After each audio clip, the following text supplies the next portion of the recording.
কে আপনি? আমি রোহন। হো, আপনি তাহলে রোহন স্যার। মা ফোন করে বলছিল আপনি আজকে থেকে পড়াতে আসবেন। ভিতরে আসুন।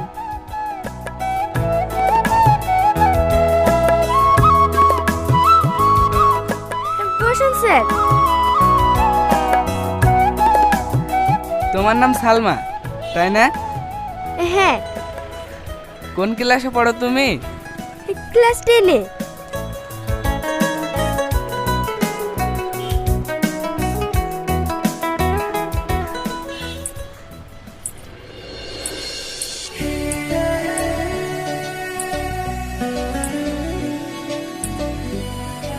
এটাকে সালমা? এটা আমার বড় বোন, ওর নাম সাথী। তোমাদের পরিবেশটা কত শান্ত, শহরের মতো কোলাহল নেই। আমি যখন মেসে থাকতাম, গ্রামের এই শান্ত পরিবেশকে অনেক মিস করতাম। শান্ত, কখনো কখনো এই নীরবতাও খুব শব্দ করে। কি বললো ঠিক বুঝতে পারলাম না। স্যার আপনি পড়ান। বোন একটু অন্যরকম, কারোর সাথে বেশি কথা বলেন না, আর যেটা বলে সেটা সবার মাথার উপর দিয়ে যায়।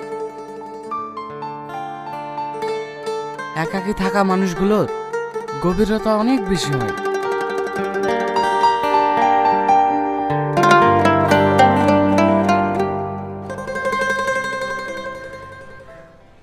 এই চম্পা, ওই ছেলেটা কে রে? আমাদের পাশে গ্রামে বাড়ি, সেলিম চাচার ছেলে। আজ কদিন হলো মেশে থেকে বাড়ি এসেছে। সাথীদের বাড়ি কি করতে এসেছিল? কি করতে আসবে আবার? ডেকেছিল মনে হয় পিরিত করার লেগে।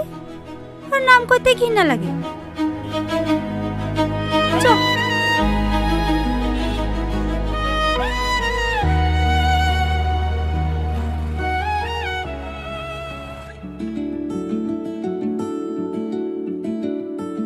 ছোট বাবু, এবার তো বিয়েটা করে ফেললেন নাকি? আর কতদিন কাকা বাবুকে আমার হাতে রান্না খাওয়াবেন? কাকা বাবুর তো মন চাই বৌমার হাতে রান্না খেতে। কি যে বলো তুমি?